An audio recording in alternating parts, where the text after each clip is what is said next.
There we go. Three, two, and one. Well, Mayor Wiza, welcome back to Mayor's Monday here at WSAU.com. Actually got a chance to see you in person last week, which was Yeah. awesome. I don't get to, make the trip like that anymore. But I guess as we are recording this, because again, dirty little secret, we don't do this at 5 a.m. on Monday when it, actually publishes. As we are recording this, you are dealing with snow and ice in the city, so I may not have made it to your office anyway today. Right. The roads actually are pretty clear of ice. What they're not clear of is branches and limbs and whole trees and power lines. That stuff's crazy. And we're going into, a holiday weekend, and there's a little bit more expected from what I see in the extended forecast. So it's going to be a little while before we're able to get back to a little bit of normal. But since we did put a little tear in that space-time continuum, how was your Easter? Delicious. Delicious. Delicious. Yeah. Great. Yeah. Great. I'm a fantastic cook for myself. I can tell you that. It- So yeah, it was delicious. My cat and I had a very enjoyable oh, time. nice. Yes. Nice. Did you Yes. ever wonder though, like breakfast? It Hmm. occurred to me the other day while we were eating breakfast at one of the restaurants in town here. Hmm. A traditional breakfast is like buttermilk pancakes, Hmm. sausage, and eggs.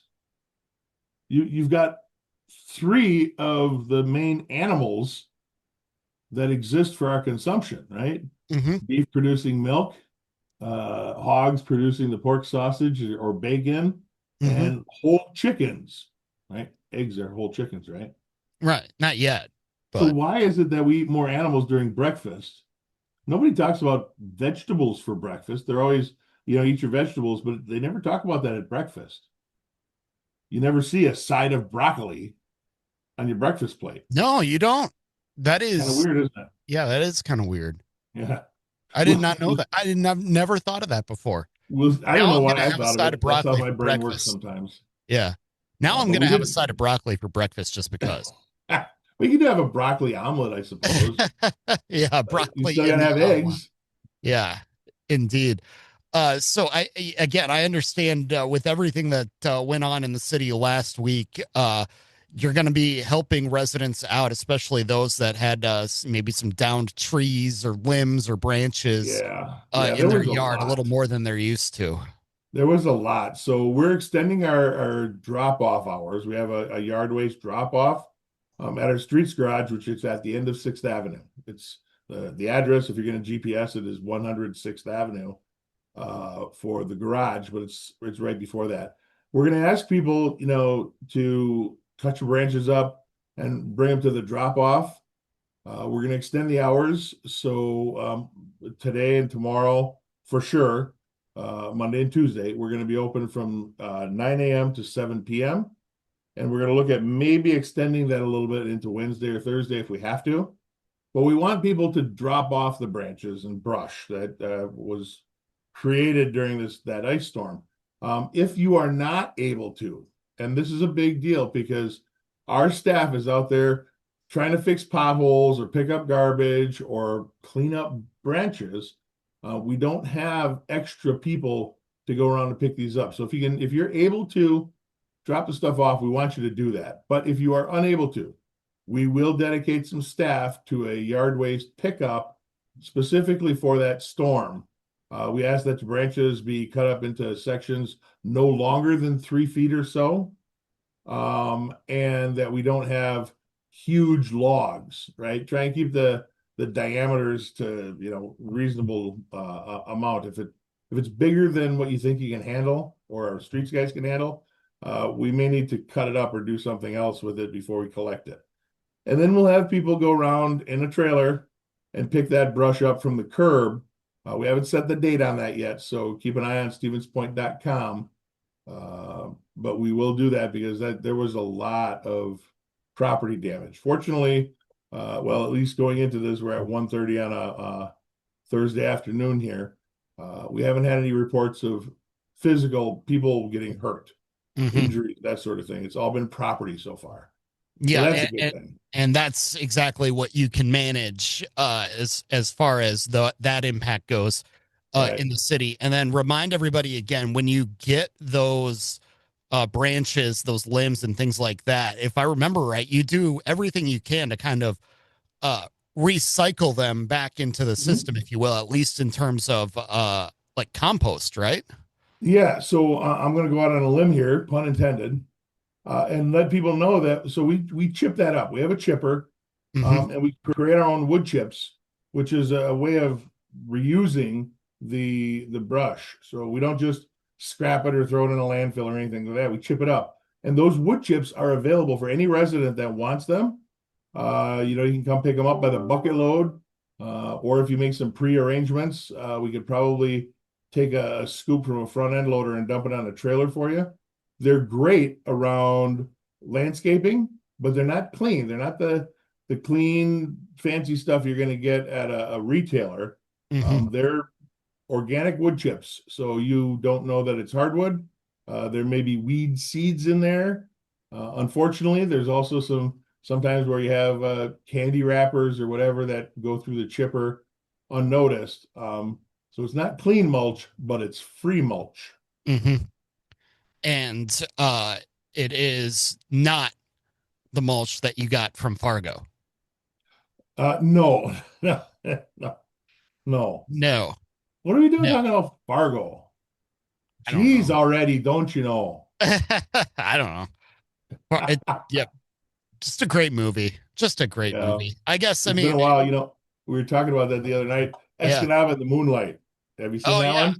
It's been a Uh-huh. long time since I've seen it, but another classic. Right. And that kind of movie reference though is exactly what's going to be flying around Stevens Point in I believe 2 weeks.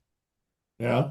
World's largest trivia contest. You're going to need Oh, all of sure. those obscure movie Yep. references, TV shows, seventh Absolutely. ingredient on a Snickers label, all that kind of stuff Yeah. is going to be 17th, needed. 18th, and 19th, the world's largest trivia contest. I've been playing myself personally for 49 years now. I started when I was 10 years old. Hmm. And it is, boy, you want to talk about a takeover. The NFL draft has got nothing on the world's largest trivia contest. Right. Yeah. And what does it mean for the city? You know, when you travel around and you say that you're from Stevens Point, I mean, trivia contest. Is that the second, third thing that's brought up? Is it the first thing that's brought up? Um, Maybe the you know, second behind it beer. all depends. It all depends what the company is, right? You got to read the room. So I was in Green Bay. The Tavern League held their state convention in Green Bay last week, and I went there. And of course, people who are not from Stevens Point or don't know about it don't know about trivia. So they'll talk about the brewery or the university or the Green Circle Trail. But anybody that's even had a hint of it almost always brings up trivia. What's going on? And a lot of people, of course, know that I play. So they're like, oh, you getting ready for trivia? Or my favorite question is, are you ready for trivia? The answer is always no. We're Of course never not. absolutely ready for trivia. Hmm. It's like, are you ready to have a baby? Right? You're never ready to be a parent. If you plan, you will never have kids because the planning can go on forever. Hmm. You just have to learn through what do they call it? Baptism by fire. Right. Mm. That's more of a trivia reference than babies, but Yeah. uh, and until you experience trivia, you can't understand. I can't explain to you what trivia is. I can give you the Mm. logistics. I can tell you that's 54 hours, that we do it over the radio, and we got, 12,000 players, 300 teams, worldwide presence. But you can't actually understand trivia until you take part in it. And a perfect example of that is Ken Jennings, who's all-time Jeopardy champion, now a Hmm. host. After he won his first round at Jeopardy, he heard about the contest, so he came to play. And he says, "This is foreign to me." He's like, "Jeopardy is academic trivia, right? What's the Hmm. capital of Madagascar? I can tell you that. Who Hmm. played Ward Cleaver on Leave It to Beaver? Not a clue." But he was enthralled with it to the point where He said, "Oh, I got to go home," and he'd go back to his hotel room and he'd turn on the radio because he still wants to listen to the question. He doesn't even know the answer, but he wants to listen to the question. And when he hears it, he either knows the answer or doesn't. But then now I want to hear if I'm right, if I knew the Hmm. answer. So he waits and he waits for that. And then right after that, they ask another question. So he says, even at the hotel room, he didn't get any sleep. That's how you experience trivia. Sure. There's Uh, no way to like tell you how consuming it is for the whole community, and it's great for Stevens Point because you're you're bringing in people once a year sometimes for this contest, but more importantly, this is a university radio station fundraiser. mhm. Most people forget that because they have so much fun, they forget that they're doing good things on top of it. So people talk about the town gown and bridging the gap between a city and the university because this happens a lot in communities with universities. But I got to tell you, Stevens Point had the secret. You create this little contest, and Sure. before you know it, we're not talking about the university and the city. We are talking about trivia, and everybody gets psyched up for trivia. Even those people who don't play, they know about it. They're just as psyched. You will see every billboard in town, all those little marquees. Every one of them is going to have a reference to trivia on it. People Hmm. put on extra staff at the grocery stores and some of the restaurants because you're going to have so many people in town. The hotels are almost sold out. Nothing impacts a community like that as much as trivia does. And that was actually going to be my next question. Because I understand that for the grocery stores and some of these restaurants in Stevens Point, this is like another Christmas. This is like another Thanksgiving. Right. So I don't know if it's true anymore, but I used to talk to managers at some of the local grocery stores, and number one is the Super Bowl. Hmm. Number two is trivia. After that, you worry about Christmas, Thanksgiving, Easter, and yada yada yada. So put that into perspective, Hmm. right? All of the hype around Super Bowl and buying your snacks and stuff for the games, massive. Massive. Hmm. The impact of the economy, I know people have probably figured it out. The people coming here and how much they spend. I Right. used to know the number when Sarah Brish was a director over at the Convention and Visitors Bureau, but I don't know what that is anymore. But an overnight stay, a multi-day event, whether it's a sports ball tournament or something like trivia, brings in hundreds of dollars per family to the local economy for every single day that they have it. And we're on for 3 days. Hmm. Technically, Trivia Week kicks off on Monday when you can start registration, or you can go back a little bit further and it kicks off the weekend before with the trivia movie, which we Hmm. still don't know what that is. Hmm. But yeah, it's more than just a day. Um, for most of us, it is a weeks long process getting ready for trivia. People who host it at their houses, they have to get everything organized. They have to stock up on toilet paper and farm animals for breakfast. Exactly. All of these things come into play, and people are meticulous in some cases about how they prepare for trivia. Yeah. And as far as what is served for the Franklin Street burnouts Uh-huh. at trivia every year, what are you planning this year? So I we, know we you're the kind of grill have the master in your same house.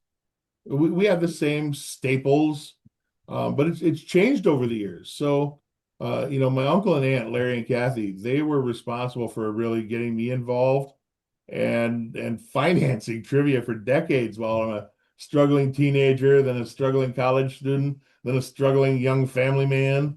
And they took a lot of that on at their house. Now we bought that house after they retired and downsized.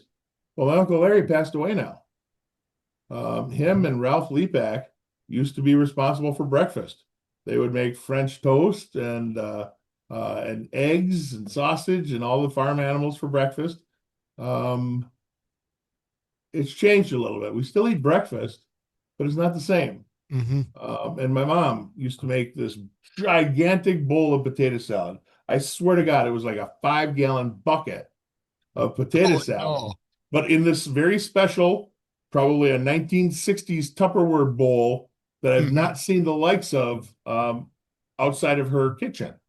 Well, mom passed away a few years ago too. So my sisters pick up that cross and try and make the potato salad. It's close, but it's not mom's. Mhm. So those trivia traditions, they change a little bit over time, but the meat and potatoes, if you will, and I know we're really sticking on the food thing, the meat and potatoes of trivia are those relationships that you built over the years, the memories that you make every single year, and just sharing the experience, whether you place fifth or 50th, it means something different to everybody, and that is something that is unique to the Stevens Point Trivia Contest. I believe, I think I probably tell you this just about every year, but even before I moved to central Wisconsin, even before Yeah. I took the job here in Wausau, realized that Stevens Point was going to be part of my market, part of the area that I'm covering, an even bigger part of the area that I'm covering if the government comes through for us. For those of you Uh, that know the story there of the news that's come out in the last few weeks, uh, I knew about Trivia Weekend because people I knew in Marshall, Minnesota, talked about it and said this is a college tradition like yeah. no other. So the reputation of Trivia Weekend preceded me coming here, but to hear you tell the stories like that, Yeah. just again, it adds that much more to it because this is truly something special Ah, for Stevens Point residents. we we just got cut out. Well, Mayor Wiza, again, appreciate the So time. there you We'll go. look. Put that in your story. Yeah, The no phone gets kidding. cut out here and We'll it's look forward to flickering. chatting again next month. Well, you handle the power outage there at City Hall. All right, I'm gonna go deal with some of this stuff. You have a great day, You Michael. as well. Yep. See you later, buddy. Yeah.